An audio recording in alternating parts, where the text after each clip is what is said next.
So today we are going to discuss about various operating system structures and concept of virtual memory. So as we have briefly earlier also we have discussed about the structure. Before moving to the structure of the operating system, we will discuss about the storage structures in the computer system. So as you all are very well aware that storage is the fundamental concept of computer system which is highly required if you are supposed to work on your computer system, because if you are dealing with some data in your system, you need to store that data, and first to store that data you require some kind of uh, medium or some device which can hold the data for a particular period of time, so that whenever you require that data again in the future you can have access to that data easily. For that you require some storage medium, and that is what we call is uh, the memory unit of the computer system, which is particularly divided into two parts, as you are aware about: the main memory, which is the internal memory used for execution, the primary memory, and the other one is the secondary storage, which is specifically designed to hold the data permanently in it. तो हम बात कर रहे हैं उसकी definition and notations की। तो जो स्टोरेज यूनिट जो है आपकी, उसको मेजर करने के लिए क्या होते हैं, तो सबसे जो बेसिक यूनिट है आपके स्टोरेज की, that is called as the bit. और जो बिट होती है, that bit is equal to a binary digit. Binary digit, you are very well aware that the binary digits are having only two values, either it is 0 or it is a 1। ठीक है जी। तो bit के अंदर क्या होता है, bit के अंदर टू वैल्यूज होती है, या तो 0 होती है या 1 होती है। ठीक है जी। और जब हम एक 8 बिट्स जो होते हैं, बिट को जब हम कंबाइन करते हैं 8 बिट्स को, तो क्या बनती है, एक बाइट बनती है जी। ठीक है।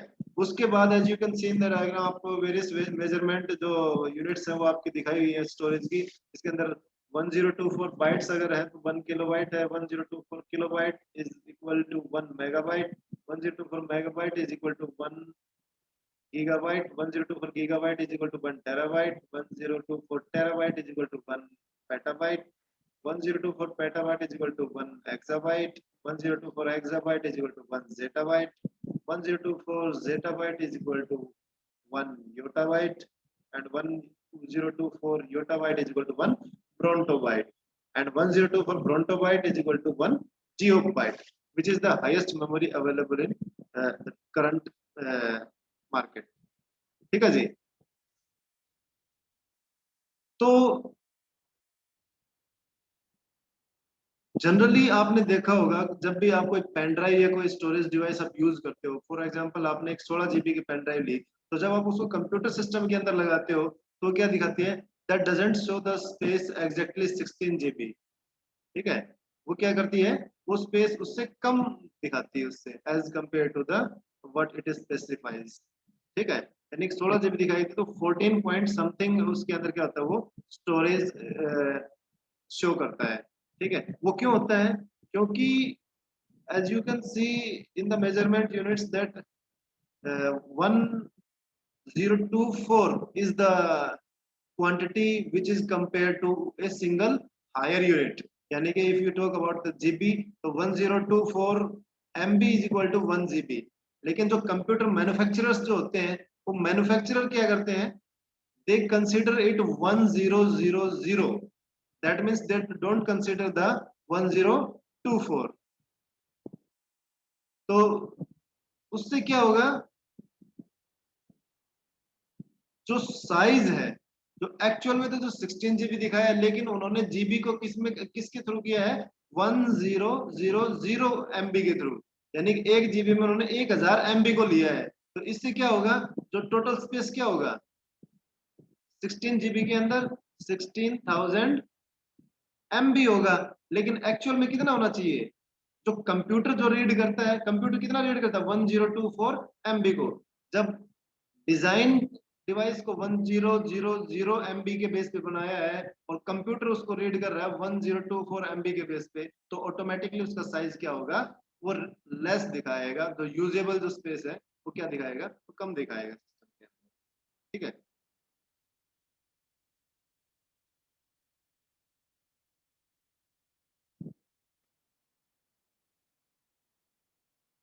तो स्टोरेज स्ट्रक्चर की बात करने लग रहे हैं हम, आपको पता है एक मेन मेमोरी होती है, ठीक है जी, जो क्या होती है, जो सीपीयू जो एग्जीक्यूशन होता है कंप्यूटर सिस्टम के अंदर, तो सीपीयू एग्जीक्यूशन के ड्यूरेशन में जो भी डेटा यूज होता है, जो भी इंफॉर्मेशन यूज होती है सिस्टम के अंदर फॉर एग्जीक्यूशन पर्पज, उस इंफॉर्मेशन उस डेटा को होल्ड करने के लिए क्या यूज करते हैं, मेन मेमोरी यूज करते हैं। ठीक है जी, इसको हम बोलते हैं रैंडम एक्सेस मेमोरी। ठीक है। रैम होती है, ये टिपिकली वोलेटाइल इन नेचर होती है। वोलेटाइल इन नेचर का मतलब क्या है कि as soon as power goes off, data will be flushed away, और as soon as you close the particular application, then the data related to that particular application will be flushed out of the main memory RAM। ठीक है जी, यानी कि system के अंदर जब तक पावर ऑन है और जब तक एप्लीकेशन ऑन है, तब तक ही डेटा उसके अंदर रिजाइड करता है। आइदर पावर गोज ऑफ और द एप्लीकेशन गेट्स क्लोज्ड, तो डेटा भी क्या होगा, उस मेन मेमोरी में से क्या हो जाता है, आउट हो जाता है। ठीक है जी। दूसरी होती है सेकंड स्टोरेज, आपको पता है जो आपकी जगह करते हैं नॉन वोलेटाइल इन नेचर होती है। नॉन वोलेटाइल का मतलब ये जो which stores the data permanently. ठीक है जी। इसका जो एग्जांपल है, जो द बेस्ट जो सेकंड स्टोरेज है वो हार्ड डिस्क होती है, that is built into your, जो आपके सिस्टम के अंदर ही हम बिल्ड करते हैं। ठीक है। जो क्या करती है, which is use to store the data permanently in your system related to any application that you want to store. ठीक है जी। यानी जब भी आप मान लो सपोज कोई वर्ड की फाइल बनाने लग रहे हो, आपने पूरी फाइल क्रिएट कर ली, उसके बाद you are saving that file, तो जब आप उस फाइल को सेव करते हो तो वो कहाँ पे जाती है, वो हार्ड डिस्क जो परमानेंट स्टोरेज जो कनेक्टेड है कंप्यूटर सिस्टम के साथ, उस स्टोरेज के अंदर जाके क्या हो जाती है, वो स्टोर हो जाती है। ठीक है जी। तो हार्ड डिस्क जो होती है वो जनरली क्या होती है, जैसे आपकी सीडी डीवीडीज होती है, ऐसे ही ये क्या होते हैं, प्लेटर्स होते हैं उसके अंदर, ग्लास और मेटल के प्लेटर्स। ठीक है। उनके ऊपर क्या होते हैं, मैग्नेटिक कोटिंग होती है, जिसके थ्रू क्या होता है, डेटा रिकॉर्ड होता है उनके अंदर। ठीक है जी। और जो डिस्क जो होती है, वो आपको पता है वो दो पार्ट्स, तो उसके अंदर दो पार्टीशन होते हैं, एक ट्रैक्स होते हैं और एक सेक्टर होते हैं। ट्रैक्स तो क्या होते हैं, जो सर्कुलर जो राउंड्स जो आपके डिस्क के अंदर बने होते हैं, उनको ट्रैक्स बोलते हैं। और एक ट्रैक को हम छोटे छोटे सेगमेंट्स में डिवाइड कर देते हैं, छोटे छोटे ब्लॉक्स में डिवाइड कर देते हैं, उन पर्टिकुलर ब्लॉक्स को क्या बोलते हैं, सेक्टर। ठीक है जी। फिर हमने कंप्यूटर सिस्टम के स्ट्रक्चर में पढ़ा था कि जितने भी डिवाइसेस कंप्यूटर सिस्टम से कनेक्टेड होते हैं उनकी एक कंट्रोलर होता है। तो वैसे ही हमने उस टाइम पे भी पढ़ा था कि जो स्टोरेज डिवाइसेस होते हैं उनके लिए डिस्क कंट्रोलर होता है, जो क्या करता है, उनकी पूरी जो फंक्शन जो कम्युनिकेशन होता है डिस्क जो स्टोरेज डिस्क का विद द सीपीयू और द सिस्टम, तो वो सारा इंटरेक्शन कौन मैनेज करता है, कौन हैंडल करता है, डिस्क कंट्रोलर मैनेज करता है। ठीक है जी। दूसरी क्या आती है, सॉलिड स्टेट ड्राइव होती है। ठीक है। जो आजकल मोस्ट इन द डिमांड भी है। सॉलिड स्टेट ड्राइव्स क्या होती हैं, जो आपकी सेमीकंडक्टर चिप्स जो आप यूज करते हैं, सिलिकॉन चिप्स जिनको हम बोलते हैं, सेमीकंडक्टर टेक्नोलॉजी यूज करके उनको ऊपर जो हम स्टोरेज को बिल्ड करते हैं, this it is highly portable in size and is extremely efficient because its processing speed is very fast as compare to hard disk. ठीक है जी।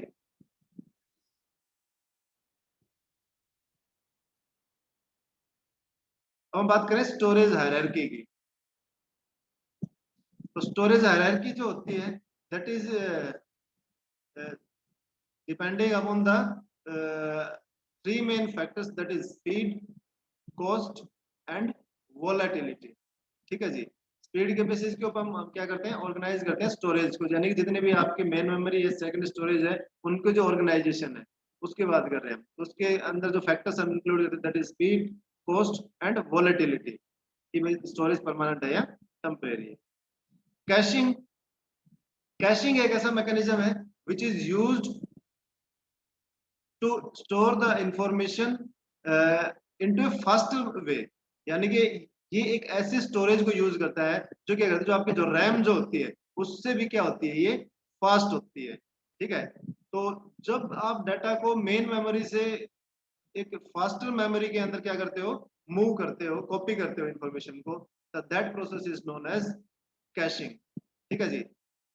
तो जैसे आप सेकेंडरी स्टोरेज है उसमें से अगर मेन मेमोरी में डाटा लेके जा रहे हो तो that is also known as caching. Main memory से आप कैश मेमोरी के अंदर लेके जा रहे हो, cache memory is also highly efficient and very fast memory, तो दैट इज आल्सो है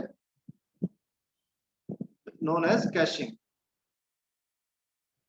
ठीक है जी। उसके बाद डिवाइस ड्राइवर आ जाते हैं आपके। डिवाइस ड्राइवर का आपको क्या बताया, device driver are the type of system software. ठीक है जी। ये क्या करते हैं, these are use to handle the functionalities of the devices that you connect to your computer system. यानी कि कोई भी आप डिवाइस कनेक्ट करते हो, चाहे वो आपका कीबोर्ड है, माउस है, प्रिंटर है, स्कैनर है, प्लॉटर है, तो उसको जब अटैच करोगे आप कंप्यूटर सिस्टम के साथ, तो computer doesn't know about the device. Computer को नहीं पता कि वो डिवाइस क्या है, उसकी क्या फंक्शनिंग है। उस फंक्शनिंग को डिफाइन करने के लिए क्या होता है, एक सॉफ्टवेयर प्रोग्राम होता है जो डिवाइस के साथ में आता है। ठीक है जी। उस डिवाइस के साथ में एक सीडी आती है, उस सीडी के अंदर एक सॉफ्टवेयर होता है जो जिसके अंदर क्या होती है, पूरी functioning of the device is defined, चाहे वो प्रिंटर है, स्कैनर है, प्लॉटर है, कुछ भी है। ठीक है। तो वो जो सॉफ्टवेयर जो उस डिवाइस के साथ आता है उसको हम बोलते हैं डिवाइस ड्राइवर, क्योंकि वो क्या करता है, उसकी जितनी फीचर्स है, उसकी जितनी फंक्शनिंग है उस दैट पर्टिकुलर डिवाइस की, तो वो उनको सारा क्या करता है, ड्राइव करता है, मैनेज करता है, गवर्न करता है, किसके अंदर, आपके कंप्यूटर सिस्टम के अंदर।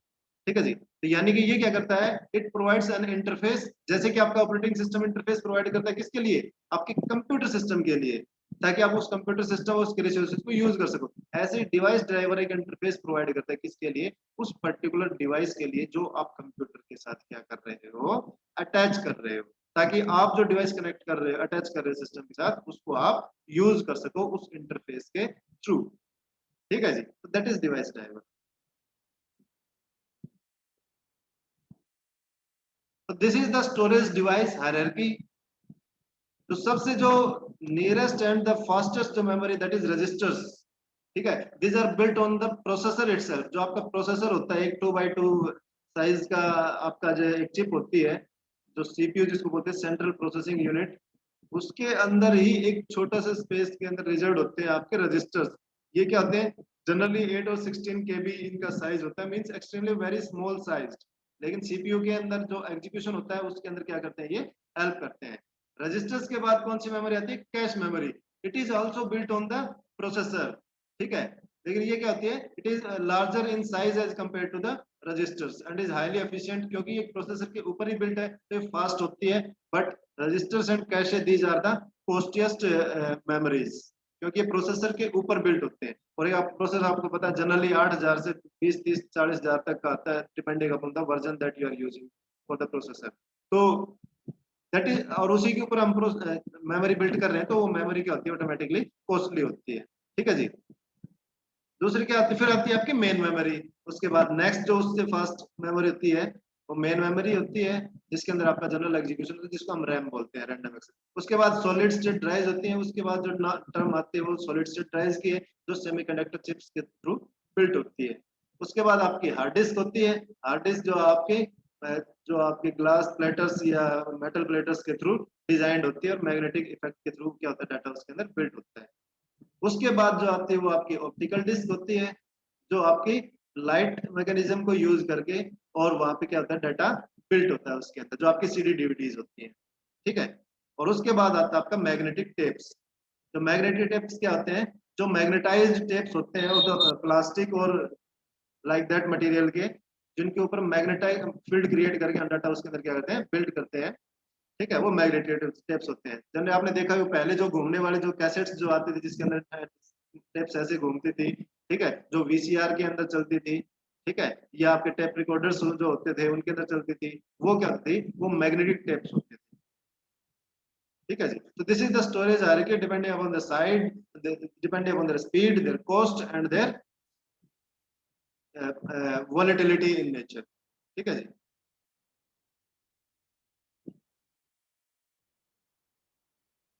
उसके बाद कैशिंग है। कैशिंग हम डिस्कस कर ही चुके हैं। जो आप जो फास्टेस्ट जो मेमोरी के अंदर जब भी आप लेके जाते हो डेटा को, that process is known as the caching.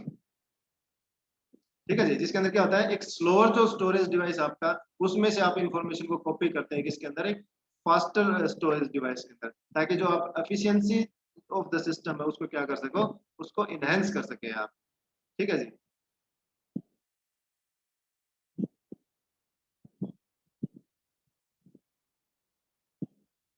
तो मॉडर्न कंप्यूटर्स के अंदर कैसे काम होता है, आज जो मॉडर्न जो कंप्यूटर्स होते हैं they use the concept of threading.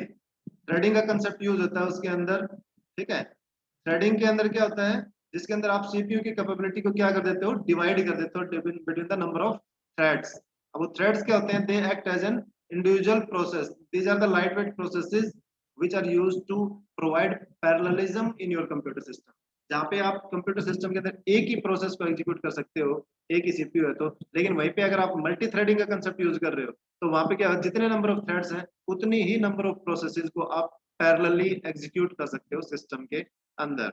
ठीक है जी। तो एक तो कंसेप्ट ऑफ थ्रेडिंग यूज होता है, और दूसरे क्या होता है, डीएमए, डायरेक्ट मेमोरी एक्सेस, जिसके अंदर क्या होता है, जो भी डिवाइस आप कनेक्ट करें सिस्टम के साथ, उसको जब भी मेमोरी एक्सेस करनी है तो क्या करता है, that interacts directly with the system memory. ठीक है, उसको हर बार सीपीयू के पास जाने की जरूरत नहीं है कि पहले उस सीपीयू के साथ रिक्वेस्ट भेजेगा, फिर सीपीयू मेमोरी को एक्सेस करके उसको एलोकेट करवाएगा डिवाइस को। ये क्या कहते हैं, direct memory access mechanism use करते हैं, जिसके अंदर device directly interacts with the memory. तो उसके अंदर सीपीयू का जो ओवरलोड है वो रिड्यूस हो जाता है, और जो सिस्टम की परफॉर्मेंस है वो ऑटोमेटिकली बढ़ जाती है। ठीक है जी। उसके बाद आता है कंप्यूटर सिस्टम आर्किटेक्चर। तो कंप्यूटर सिस्टम आर्किटेक्चर की हम बात कर रहे हैं, तो जहाँ पे क्या हो रहा है, today the most of the demand is increasing for the multi processor environment. Multi processor environment का मतलब क्या है, क्योंकि आपके जो रिक्वायरमेंट्स हैं वो बढ़ते जा रही है, आपकी जो एप्लीकेशन जो आप यूज करते हो उनकी जो रिसोर्स रिक्वायरमेंट्स हैं वो इंक्रीज होते जा रही है, क्योंकि आप ज्यादा हाई क्वालिटी डिवाइसेस आप जो प्रोसेसेस हैं वो आप यूज करते हो। फॉर एग्जांपल आप कोई जैसे ये पबजी गेम खेल रहे हो या और कोई तो इनके क्या होते हैं, इनकी रिसोर्स रिक्वायरमेंट्स क्या होती हैं, क्योंकि ये हैवी प्रोसेसेस हैं तो उनकी रिक्वायरमेंट्स भी क्या होती है, हैवी होती है। तो general concept is today in the form of multi processors, जिसके अंदर सिस्टम के अंदर एक से ज्यादा प्रोसेसर क्या हो, बिल्ट हो, एक से ज्यादा प्रोसेसर हो, या प्रोसेसर की जो फंक्शनिंग हो इस तरह से ड्राइड हो, उसके अंदर मल्टी थ्रेडिंग का कंसेप्ट इंक्लूड किया हो, ताकि जो मैक्सिमम जो पैरेलल जो प्रोसेसिंग है that can be achieve in the system. ठीक है, तो इसके एडवांटेजेस क्या होते हैं, इंक्रीज थ्रूपुट, क्योंकि अब पैरेलल जो एग्जीक्यूशन होगा तो थ्रूपुट इंक्रीज होगी। ठीक है, इकोनॉमी ऑफ स्केल, जो आपके जो यूसेज जो है, प्रोसेसेस ज्यादा एग्जीक्यूट हो रही है लेकिन उसके जो जो कॉस्ट ऑफ यूसेज है वो क्या हो जाएगी, वो रिड्यूस हो जाएगी। इंक्रीज रिलायबिलिटी, रिलायबिलिटी उसकी बढ़ जाती है। ठीक है जी। दो टाइप होते हैं, एक एसिमेट्रिक और एक सिमेट्रिक। एसिमेट्रिक के अंदर क्या होता है, हर एक प्रोसेसर एक इंडिविजुअल टास्क को क्या करता है, परफॉर्म करता है। ठीक है जी, तो वो तो होता है एसिमेट्रिक। और सिमेट्रिक के अंदर क्या होता है, जिसके अंदर क्या होता है, एक सिंगल एक प्रोसेस, जितने भी प्रोसेसर होते हैं, मान लो 10 प्रोसेसर है और 10 टास्क हैं, तो they can perform any task in the system. यानी कि हो सकता है कि हर एक प्रोसेस को, मान लो 10 प्रोसेसर है तो एक प्रोसेस को 10 पार्ट में डिवाइड करके सभी प्रोसेसर्स को लोकेट कर दिया, दूसरी प्रोसेस को भी 10 पार्ट में डिवाइड करके हर एक प्रोसेसर को लोकेट कर दिया, इस तरीके से। तो वो क्या होती है, सिमेट्रिक मल्टी प्रोसेसिंग। इसके अंदर क्या होगा, जितने भी प्रोसेसर आपके सिस्टम के अंदर, वो सारे के सारे क्या होंगे, इक्वली इंगेज्ड होंगे, उनके पास जो लोड होगा, वर्कलोड होगा, वो क्या होगा, सेम होगा सभी के पास।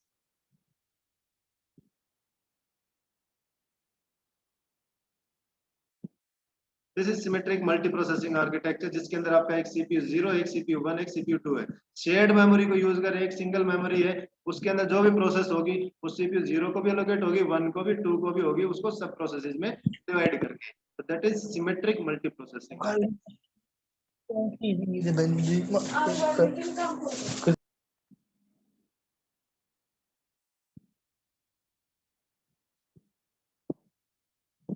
ऐसे ही जो कोर्स जो आप यूज करते हो, आप पता है ड्यूअल कोर है, क्वाड कोर है, ऑक्टा कोर प्रोसेसर आपके मोबाइल सिस्टम के अंदर भी आते हैं प्रोसेसर, उसके अंदर भी आप देखते हो जब भी लेते हो आप सिस्टम मोबाइल फोन, कि भाई ड्यूअल कोर यूज कर रहे हो आप, या आप क्वाड कोर यूज कर रहे हो, या कोई आप अदर यूज करने लग रहे हो। ठीक है, तो जितने ज्यादा नंबर ऑफ कोर्स होंगे उतने ज्यादा पैरेलल प्रोसेसिंग क्या होगी, हाई होगी, और उतनी ही ज्यादा जो प्रोसेसिंग कैपेबिलिटी है जो सिस्टम की, वो क्या होगी, अचीव होगी आपके सिस्टम के अंदर।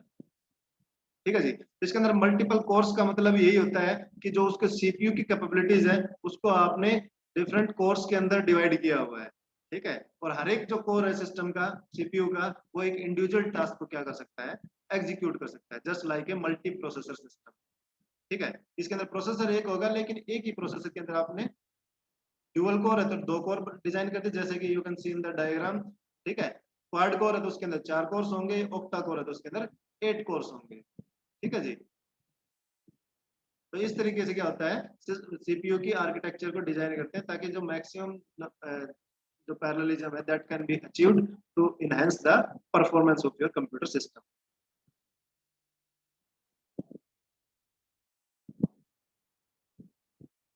क्लस्टर्ड सिस्टम क्या होते हैं? क्लस्टर्ड सिस्टम्स वो होते हैं जिसके अंदर आप क्या करते हो, आप सिस्टम्स की क्लस्टरिंग करते हो इस तरीके से। जैसे एक स्टोरेज एरिया नेटवर्क बना दिया, ठीक है जी, एक स्टोरेज एरिया, एक common net area storage area है, उसी को सारे सारे सिस्टम क्या कर रहे हैं, एक्सेस करने लगे। कंप्यूटर 1 है, कंप्यूटर 2 है, कंप्यूटर 3 है, इनके अपना खुद का कोई स्टोरेज नहीं होता, they share the common storage area and the systems interact with each other. तो these are the clustered systems, ताकि क्या होगा, सिस्टम तो अलग अलग है लेकिन क्योंकि शेयर्ड स्टोरेज एरिया को यूज कर रहे हैं, तो they can communicate with each other and they can perform the multiple task simultaneously. ठीक है जी, तो that is clustered systems.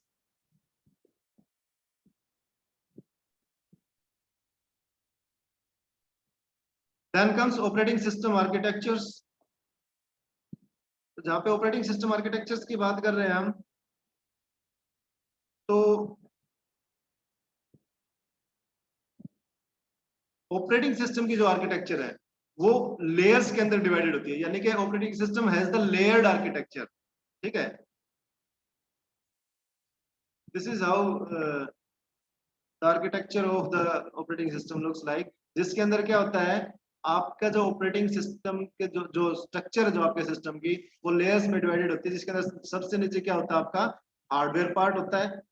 This is complete the hardware part of your computer system. इसके अंदर आपका एग्जीक्यूशन हार्डवेयर आ गया, आपका सिस्टम इंटरनेट बसेज आ गई, आपके मेमोरी ट्रांसलेशन आ गया, मेन मेमोरी आ गई, और ये जो इतने भी इनपुट आउटपुट डिवाइसेज और नेटवर्किंग डिवाइसेज है वो आ गए इसके अंदर, यानी कि complete hardware part of computer system. दूसरा क्या होता है, सॉफ्टवेयर पार्ट। ठीक है जी, तो सॉफ्टवेयर पार्ट है that is further divided into 3 parts. First one is the operating system, operating system that directly interacts with the hardware.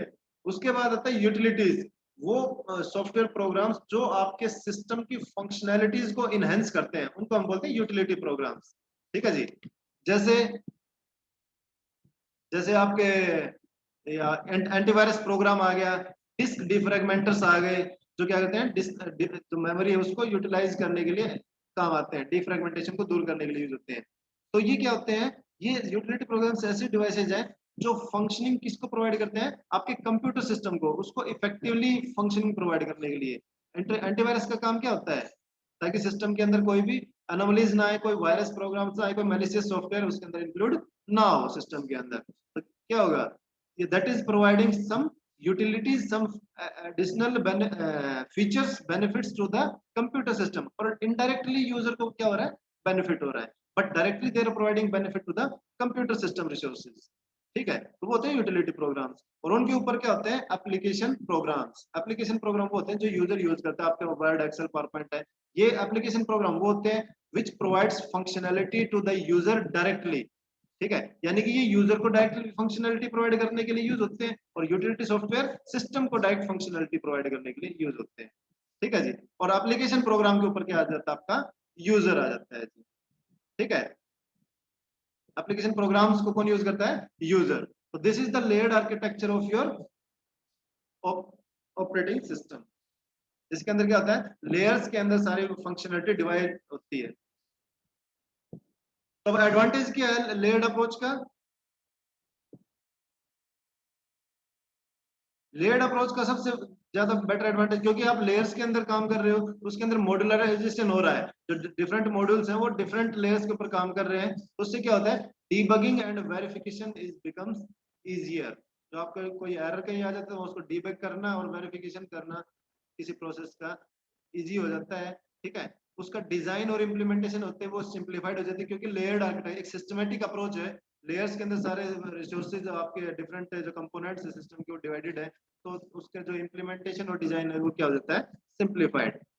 दूसरा क्या होता है, क्योंकि हर एक लेयर का एक डिफरेंट फंक्शन डिफाइंड है, तो एक लेयर्स के लिए जो इंपॉर्टेंट जो डिटेल्स हैं वो दूसरी लेयर्स के लिए एक्सेसिबल नहीं होती, यानी कि एक लेयर जो अननेसेसरी डिटेल्स होती है उनको हाइड करती है दूसरी लेयर के लिए, और सिर्फ वही इंफॉर्मेशन वही रिसोर्सेज शो करती है उसको जो उसके रिक्वायरमेंट के होते हैं, ठीक है जी। तो ये बेनिफिट है आपका लेयर्ड अप्रोच का। डिसएडवांटेजेस भी है। डिसएडवांटेजेस क्या है, जो लेवल्स जो आपके मेंटेन है डिफरेंट, उनकी डेफिनेशन और उनकी इंप्लीमेंटेशन क्या है, डिफिकल्ट है, क्योंकि लेवल लेयर्स के अंदर आप मैनेज कर रहे हो सारे रिसोर्सेज को और उनको मेंटेन करना इज ए डिफिकल्ट टास्क। दूसरा क्या है, order of levels from the design of layered structure is प्रॉब्लमेटिकल।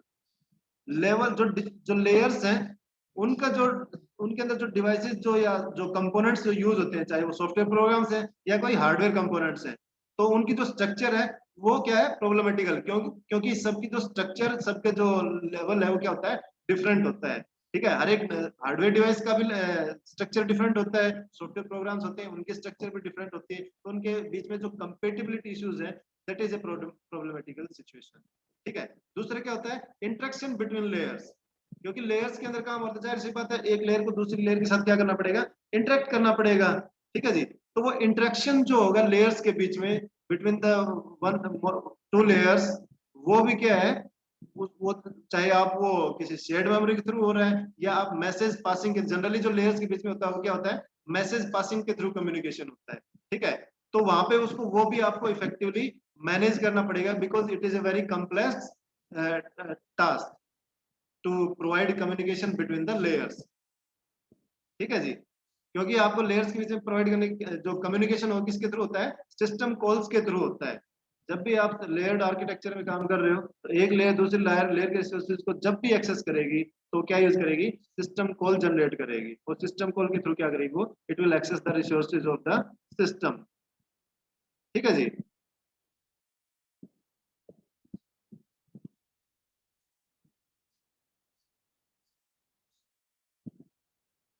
Then comes operational modes in your operating system. तो जनरली जो ऑपरेटिंग सिस्टम जो होता है उसके अंदर दो ऑपरेशनल मोड्स होते हैं आपके, एक कर्नेल मोड और दूसरा क्या होता है आपका, यूजर मोड, ठीक है जी। तो कर्नेल मोड के अंदर क्या होता है, हम पहले भी इस चीज को डिस्कस कर चुके हैं, कर्नेल जो ऑपरेटिंग सिस्टम दो पार्ट्स में डिवाइडेड होता है कि यूजर मोड एक कर्नेल मोड। कर्नेल मोड के अंदर वो रिसोर्सेज होते हैं जो इंटरेक्ट करते हैं आपके हार्डवेयर के साथ डायरेक्टली, ठीक है जी। यानी कि ये क्या है, प्रिविलेज्ड मोड मोड है with strict assumptions about reliability and security of code, क्योंकि ये डायरेक्टली डील करता है आपके हार्डवेयर के साथ, और जो भी एग्जीक्यूशन जो होता है सिस्टम के अंदर वो यही परफॉर्म करता है, तो इसके अंदर जो रिलायबिलिटी और सिक्योरिटी जो है दैट इज स्ट्रिक्टली फॉलोड, ठीक है। दूसरा क्या है, code is typically memory resident. Kernel जो है, ठीक है, वो क्या आता है, that is built into the operating system, तो ऑपरेटिंग सिस्टम के अंदर बिल्ट क्या है, तो क्या है, दैट इज मेमोरी रेजिडेंट, क्योंकि वो ऑपरेटिंग सिस्टम के अंदर ही बिल्ट है, और ऑपरेटिंग सिस्टम आपने एक बार सिस्टम में डाल दिया तो वो मेमोरी के अंदर ही परमानेंटली क्या आता है, रिजाइड रहता है, ठीक है जी। फिर क्या है, management of CPU, main memory and जितने भी इनपुट आउटपुट पार्ट्स होते हैं आपकी सिस्टम के, ठीक है जी, चाहे वो फाइल सिस्टम है, चाहे वो नेटवर्किंग फंक्शनलिटी है, या जितने भी अदर डिवाइसेस जो कनेक्टेड है, तो उन सबको क्या होता है, मैनेजमेंट कौन करता है, आपका कर्नेल मोड करता है, ठीक है जी।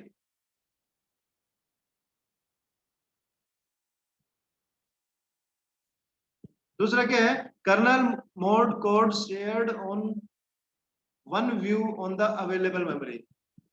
ये क्या कह रहा है, जो कर्नेल मोड का जो कोड है वो एक सिंगल व्यू के अंदर क्या होता है, अवेलेबल जो मेमोरी होती है उसके अंदर रिजाइड करता है, यानी कि जब भी आप कोई एग्जीक्यूशन कर रहे हो मेमोरी के अंदर जो अवेलेबल मेमोरी है उसके अंदर, तो क्या होगा, जो कर्नेल की जो फंक्शनैलिटी है वो जितनी भी अवेलेबल मेमोरी है उसके अंदर क्या होगी, वो शेयर्ड रहती है। इसका मतलब ये है कि जो अवेलेबल मेमोरी के अंदर जो भी टास्क आप एग्जीक्यूट करोगे, कोई भी प्रोसेस आप एग्जीक्यूट करोगे, तो उसके लिए कर्नेल मोड की फंक्शनैलिटीज हमेशा क्या रहेंगी, अवेलेबल रहेंगी, because it is shared between the complete available memory. ठीक है, तो उस अवेलेबल मेमोरी में कोई भी प्रोसेस आ जाए that can access the kernel mode for its execution. ठीक है, दूसरा क्या है, यूजर मोड। आपका यूजर मोड का आपका पता ही है। ठीक है, यूजर मोड के अंदर जो एप्लीकेशंस होते हैं वो क्या होते हैं, वो सिंपलर होते हैं, क्योंकि इसके अंदर वो एप्लीकेशंस होते हैं जिनको यूजर हैंडल करता है, जिनको यूजर मैनेज करता है, यानी कि एप्लीकेशन प्रोग्राम्स जिनको यूजर अपने फंक्शनिंग, अपने टास्क परफॉर्म करने के लिए यूज करता है। ठीक है जी, तो उनकी जो मेंटेनेंस है, उनकी डिबगिंग क्या होती है, सिंपल होती है इसके अंदर। ठीक है, दूसरा क्या है, each process in user mode has its own view on the available memory. क्योंकि हम एप्लीकेशन प्रोग्राम्स की बात कर रहे हैं, तो जो आप कोई भी प्रोसेस आप जब रन करने लग रहे हो, तो उसका जो इंटरफेस जो होता है, उसका जो व्यू होता है, that is available to each user. जो यूजर को जो अवेलेबल होगा, उसका अपना खुद का इंटरफेस क्या होगा, विजिबल होगा। जैसे कि आप एमएस वर्ड यूज कर रहे हो, तो उसका खुद का अपना एक इंटरफेस होता है। आप एक्सेल यूज कर रहे हो, तो उसका खुद का अपना एक इंटरफेस होता है। ठीक है, आप पावर पॉइंट यूज कर रहे हो, तो उसका खुद का अपना एक इंटरफेस है जो यूजर को अवेलेबल है। वो जिस इंटरफेस के थ्रू क्या करेगा, यूजर उसकी फंक्शनैलिटीज, उसके रिसोर्सेज को यूज करेगा, यूटिलाइज करेगा। ठीक है जी, तो जब भी कोई एग्जीक्यूशन होता है, जब भी कोई यूजर प्रोसेस क्रिएट होती है, क्योंकि प्रोसेसेस कहाँ पे क्रिएट होती है, यूजर मोड के अंदर। यूजर ही तो प्रोसेसेस को क्रिएट करता है ना भाई, कोई फंक्शनिंग परफॉर्म करनी है तो यूजर को ही करनी है। ठीक है, तो जब भी कोई प्रोसेस क्रिएट होती है यूजर मोड के अंदर, तो उस यूजर मोड के अंदर जब वो प्रोसेस जाती है, तो उसको क्या करना पड़ेगा, उसको कर्नेल मोड को रिसोर्सेज को एक्सेस करना पड़ेगा, क्योंकि एग्जीक्यूशन तो कौन कराएगा, कर्नेल ही तो करवाएगा ना। तो कर्नेल, क्योंकि कर्नेल इंटरेक्ट करता है हार्डवेयर के साथ, तो इसलिए जो भी यूजर प्रोसेसेस जब यूजर स्पेस के अंदर आते हैं, यूजर मोड में आती है, तो वो कर्नेल मोड को एक्सेस करने के लिए क्या यूज करती हैं जी, सिस्टम कॉल्स यूज करते हैं। तो use system calls. System calls हम पढ़ चुके हैं लास्ट लेक्चर के अंदर। सिस्टम कॉल्स यूज होती है ईच एंड एवरी टास्क के लिए। उस सिस्टम कॉल के थ्रू क्या होता है, आपका जो कर्नेल मोड है वो एक्सेस होता है यूजर को। ठीक है जी, यूजर जो प्रोसेसेस है उनको, और फिर वो प्रोसेसेस क्या होती है, एग्जीक्यूट होती है। ठीक है जी, यहाँ तक किसी